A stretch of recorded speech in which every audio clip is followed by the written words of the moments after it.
Pois é, né, gente? Copa América tá aí, tá rolando, acabou a primeira fase, a fase de grupos, Brasil em primeiro lugar, beleza. Mas o interesse do Brasil, como é que tá? E da população brasileira? Não sei. Tá lá embaixo. Realmente, o interesse da população brasileira em relação à nossa seleção canarinho tá pequeno, pequeno, pequeno. O povo hoje não entende o porquê disso, né? São várias coisas que aconteceram ao longo dos anos e que levou a população a perder o interesse pelos jogos da seleção brasileira. Eu lembro que eu tinha 5 anos de idade, passava a Copa de 82, eu saía desesperado do jardim de infância para acompanhar a Copa, né? Que só tinha craque, tinha Zico, tinha Sócrates, tinha Cerezo, tinha Éder, né? Era uma seleção de ouro. Eu chorei quando o Brasil perdeu para a França em 86. Hoje a gente nem sabe se o Brasil jogou ou não. Então hoje eu quero fazer um vídeo diferente. Eu quero listar 10 coisas que as pessoas não falam para vocês jovens de hoje. Por que a gente foi perdendo tanto interesse assim pela seleção brasileira? Ok? Algumas coisas mais sérias, outras coisas não tão sérias assim. Mas vamos lá pro vídeo. Vamos lá.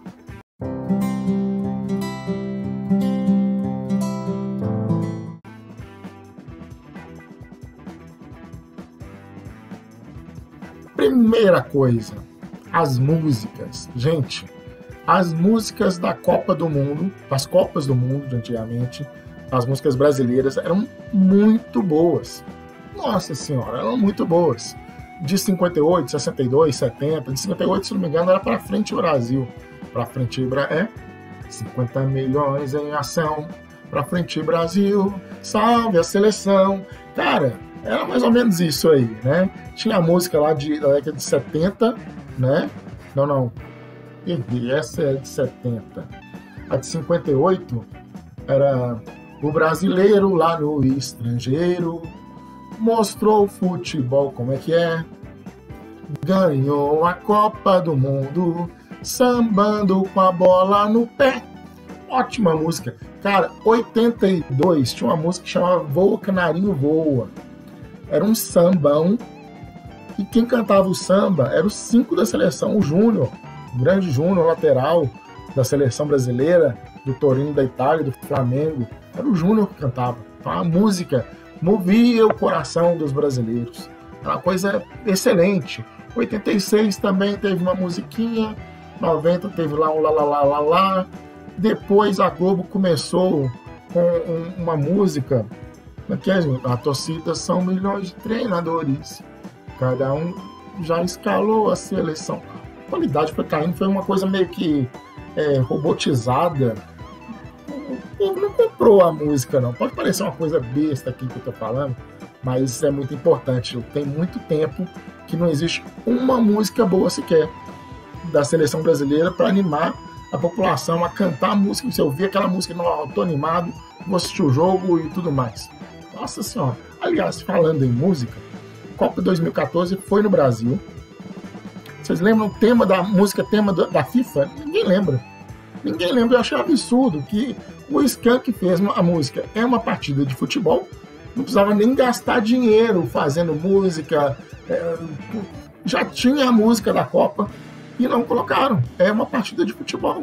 Era pegar o Skank, trazer a Shakira, o Will Smith. Pronto, estava fechado o esquema e pronto. Não fizeram isso, gente. Então, a primeira coisa, música. Música é muito importante.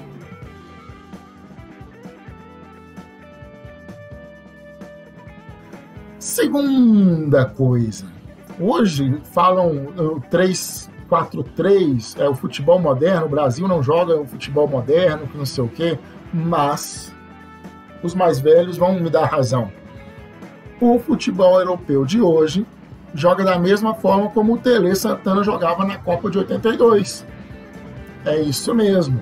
O futebol europeu de hoje joga o futebol que foi execrado porque não foi campeão em 82 e 86. O Brasil jogava em 82 no 3-4-3, porém o Brasil tinha 2 laterais, o lateral direito, o Leandro, ficava um pouquinho mais como terceiro zagueiro e o Tele liberava um pouco mais o Júnior para frente e o Brasil jogava com 2 avançados na frente também, com o Serginho Chulapa, porque o Reinaldo machucou, né? Então teve que ser o Serginho Chulapa centralizado, era o 3-4-3. É isso que a Europa faz, é isso que os treinadores europeus, argentinos, quando vêm para o Brasil, estão tentando fazer. Eu vi aí uma partida aí que o Crespo recuou o Reinaldo, que é lateral, para jogar como um terceiro zagueiro e para liberar o outro lateral para poder avançar. Isso aí é Tele Santana. O Vojvoda faz isso também. Eu vi uma partida do Abel Ferreira esses dias, recuando o Marcos Rocha, né, para poder liberar o Victor Luiz, para poder atacar mais. Isso é o que a gente fazia em 82. E agora virou moda de novo. O Brasil deixou de jogar desse jeito para poder jogar no 3-5-2, que era moda na Europa na época, na década de final de 80 e início de 90, né? Então, era o 3-5-2, que tinha o líbero, a função do líbero, que não sei o quê. Daí para lá, o futebol brasileiro meio que deu uma degringolada. O Parreira voltou com as rédeas, que foi um fracasso a Copa de 94, então ele fez o feijão com arroz para ganhar a Copa de 94 e 2002, aquele tanto de craque, né, que o Brasil tinha, que, lógico, o Felipão teve os seus méritos, mas um time que tinha Ronaldinho Gaúcho, Ronaldo, Rivaldo, e lá vai por onde mais outros craques, né, realmente dava conta do recado. Mas é isso. O futebol atual de hoje, moderno, era fruto do Tele Santana de 1982.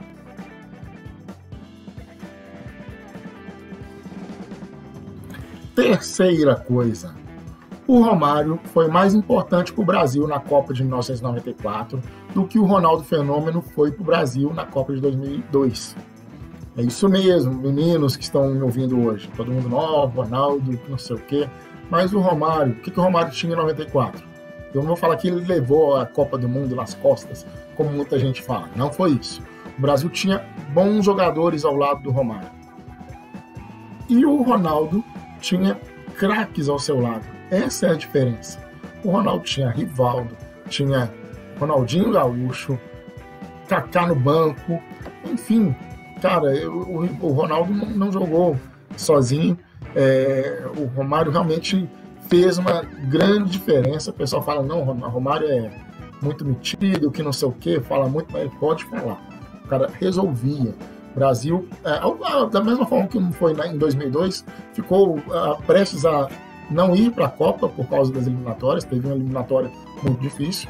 O Parreira teve que se dobrar o seu orgulho para poder chamar o Romário, para ele salvar a seleção brasileira no último jogo contra o Uruguai, e o Romário salvou. Então o Romário falava muito, mas ele cumpria aquilo que ele prometia. Isso aí é fato. Então o Romário, para a seleção brasileira, ele é mais importante do que o Ronaldo Fenômeno.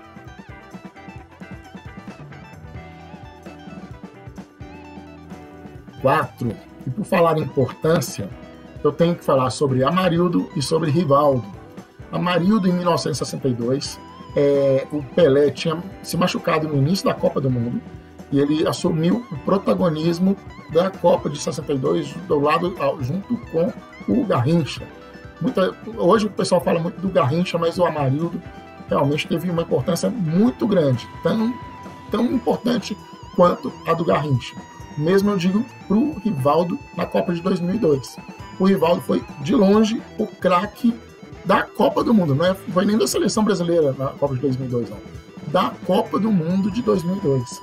Foi o Rivaldo. E hoje quase ninguém fala disso. O Rivaldo, ele não é muito marqueteiro, ele não está muito na mídia, mas a importância que ele teve para aquela seleção foi enorme, enorme, enorme. Todo mundo fala só do Ronaldo, aquele cabelinho cascão dele, que não sei o quê. Gente, Rivaldo, valorizem nossos craques.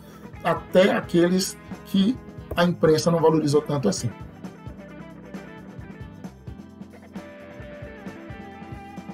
5. Vou falar uma coisa que parece que não tem muito a ver com Copa do Mundo, aquela coisa toda, mas tem. Vou falar sobre os hinos, o hino nacional brasileiro. Banalizaram o hino nacional.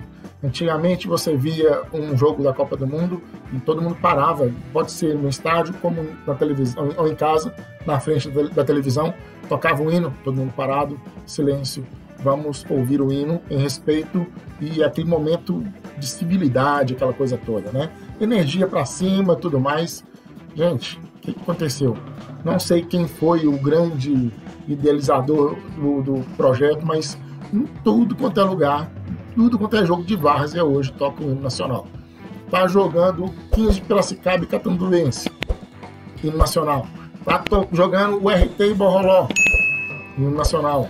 América de Teoflotone contra a Democrata de Governador Valadares, tá tocando o hino nacional. Gente, não tá aguentando mais, banalizaram demais o hino. O hino é para tocar quando a seleção brasileira estiver defendendo as suas cores frente a outra seleção. Aí quando chega na Copa do Mundo, toca o hino, ninguém aguenta mais. Poxa, você ouve um hino nacional umas 1000 vezes na semana, umas 300 milhões de vezes no ano, chega na Copa do Mundo, ninguém está aguentando mais. É complicado essa questão.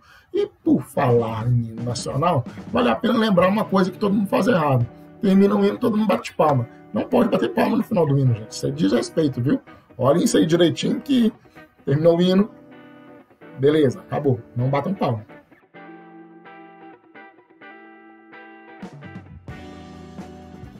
Seis. O nosso querido Dadá Maravilha foi forçado a ser convocado para a seleção de 1970. É isso mesmo que eu estou falando. O governo, na época, a gente vivia num período de ditadura militar. O negócio era meio que rígido. O técnico nosso era o João Saldanha, que era um esquerdista, né? Era contra o governo militar. E o Brasil foi fazer um amistoso contra o Atlético Mineiro, em 1969. E nesse jogo, o Dadá Maravilha comeu a bola. Por incrível que pareça, aquela seleção mágica da Copa de 70 perdeu no preparativo para a Copa para o Atlético Mineiro por 2-1. Teve gol de Dadá Maravilha, festa. Aí o presidente da República impôs a convocação do Dadá Maravilha para a Copa de 70. Com isso, João Saldanha saiu da seleção, ele não concordou com isso, aí foi convocado Zagallo, que teve muito mérito no título do Brasil, né? O pessoal às vezes quer desvalorizar o Zagallo, mas o Zagallo foi muito importante, ele conseguiu colocar esse tanto de craque jogando junto, em posições que não eram as deles nos clubes, então ele tem muito mérito. Mas aconteceu isso, Dadá realmente foi forçado a ser convocado para a Copa. Vai detonar o Brasil num jogo amistoso? Isso que dá, né? Mas ele tá diferente que é um caso diferente como o do Doni na Copa de 2010. Ele nem forçou o Dunga a convocar o Doni, por exemplo. Ele foi gosto do treinador mesmo.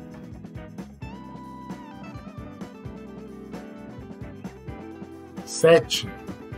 E por falar na Copa de 2010, essa Copa seria a Copa do Neymar. Neymar estava brilhando no Santos. Era novo, tanto ele quanto o Ganso. Na época a gente nem sabia quem jogava mais.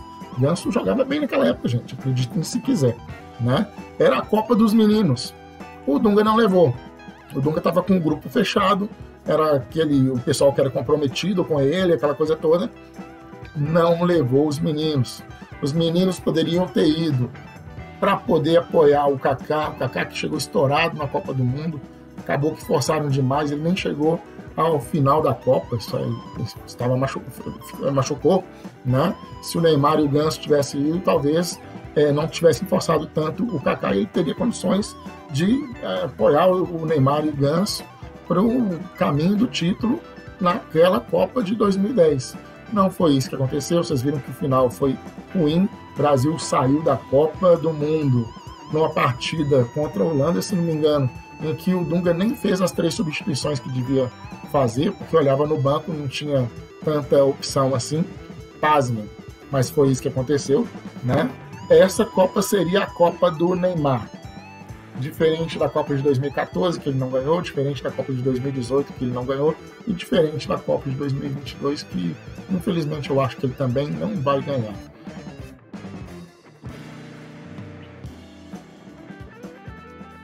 8. Um absurdo que aconteceu na Copa de 2014. Para mim, a convocação de Júlio César. Júlio César, que é excelente goleiro, teve uma carreira brilhante. Ele estava há muito tempo, ficou um bom tempo parado, e quando voltou a jogar num time da segunda divisão do campeonato canadense. Mas o Filipão não tirava o Júlio César de jeito nenhum. Ele foi o goleiro da Copa de 2014, titular, não tinha ninguém melhor, na cabeça do Filipão não tinha nenhum goleiro melhor que ele na época, e foi o goleiro que levou os 7 gols da Alemanha. E por falar em Júlio César, que foi o goleiro da Copa do Mundo de 2014 aqui no Brasil, gostaria de falar um pouquinho também do Barbosa, que foi o goleiro da Copa do Mundo no Brasil de 50. Barbosa levou 2 gols do Uruguai, não foi nenhum frango, nenhum dos 2 gols, e foi execrado pela população brasileira, sendo que foi atribuído a ele o tal do Maracanazo. Júlio César levou 7 gols da Alemanha em pleno Mineirão e ninguém falou nada. Não quero que falem mal do Júlio César, vejam bem. Eu só estou colocando essa questão que acabaram com a raça do Barbosa.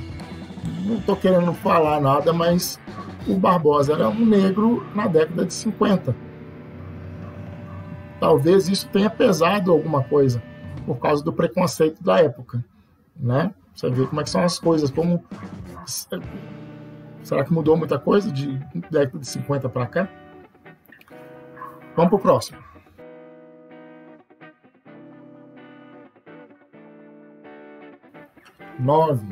Copa de 2006. Para mim, foi a última Copa em que o brasileiro assistiu com aquele brilho no olho. De lá para cá, acabou o encanto. Foi uma Copa que a gente saiu de forma precoce. Era considerado que tínhamos um grande time, a gente vinha de vitórias na Copa das Confederações, ganhando de excelentes equipes europeias. Quando chegou na Copa de 2006, eu acho que foi mais glamour e menos futebol. Então, a partir daí, eu acho que a CBF resolveu dar um outro caráter para as convocações da seleção brasileira. Chamaram o Dunga para ser técnico e para botar moral, para ter um time em que ele tivesse total controle e que o pessoal fosse menos estrela e mais comprometido com a equipe. Eu não acho errado, porém acabou podando vários craques. Muita gente que poderia ter ido para a Copa de 2010 por causa desse critério não foi. Um deles foi o Ronaldinho Gaúcho, que era tido como muito brincalhão, aquela coisa toda. Não foi. Mas foi o Robinho, que era o cara do pandeiro, que animava a galera, mas que fazia aquilo que o Dunga pedia à risca. Foi Elano, foi Michel na lateral, foi o Doni, como eu comentei aqui um pouco antes, para goleiro. Não levou o Neymar, como eu já disse antes, não levou o Ganso, que era o momento dos meninos jogarem. Enfim, de lá para cá, com certeza a questão de ser craque ficou em segundo plano. E a questão de ser mais a cara do CBF é que começou a prevalecer. Não que isso não existisse em seleções anteriores. A gente teve muito craque que nunca jogou uma Copa do Mundo. Haja visto Djalminha, Amoroso, Alex, outros também, né? Mas provando que isso não acontecia, acontecia sempre, mas de 2006 para cá, de 2010 para cá, o trem ficou feio. Hoje, muita gente não sabe qual é a escalação da seleção brasileira. Hoje entra um jogador na seleção e você não identifica quem que é o cara. Quem que é esse cara? Ah, não, esse cara joga lá no Shakhtar Donetsk da Ucrânia, e jogou aqui no Brasil no 15 de Jaú, daí foi cedo para a Europa. Enfim, essas histórias aí. Então acaba que o brasileiro perdeu a identificação com a seleção. Total. Né? Não é culpa do Dunga não, viu, gente? CBF que chamou o cara para fazer isso, ele seguiu aquilo que a CBF determinou.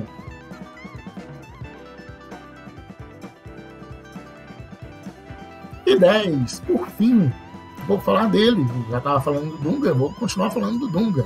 O Dunga é um grande injustiçado do Brasil, Eu acho que da história das Copas, eu creio que sim. 1990, técnico Sebastião Lazzaroni. Lazzaroni fez aquele esquema europeu que todo mundo estava pedindo.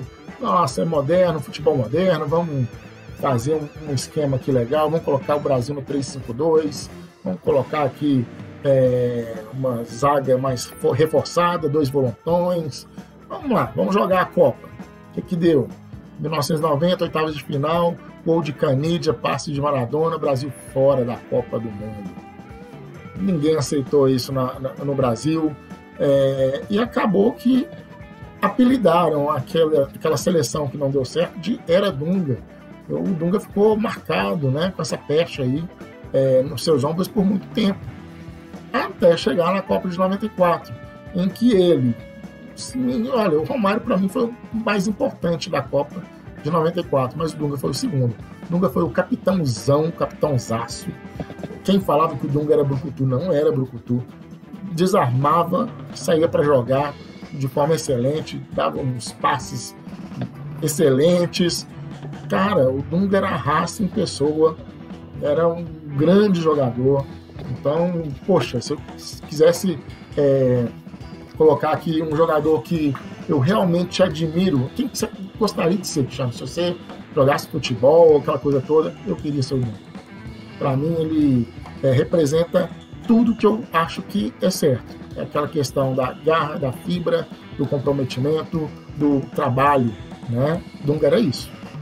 E não era brucutu. Marcava muito bem, saía para jogar. O gol de pênalti dele em 94 ficou marcado na minha memória, aquela comemoração com raça. Enfim, é isso. Dunga era o cara, né? Gente, é isso que eu tenho para falar por hoje. Quem achou que ia fazer um vídeo não, coisas da Copa do Mundo, vai ter o roubo de 78, vai ter a água batizada da Copa de 90, isso aí todo mundo fala, né? Eu quis achar temas que são polêmicos, mas que muito pouca gente costuma falar, né? Se gostarem do vídeo, curtam, compartilhem, e se concordarem comigo ou não, coloquem aqui no comentário, tá bom? Vamos lá, apoia o canal aí. Gente, muito obrigado, por hoje é só, valeu!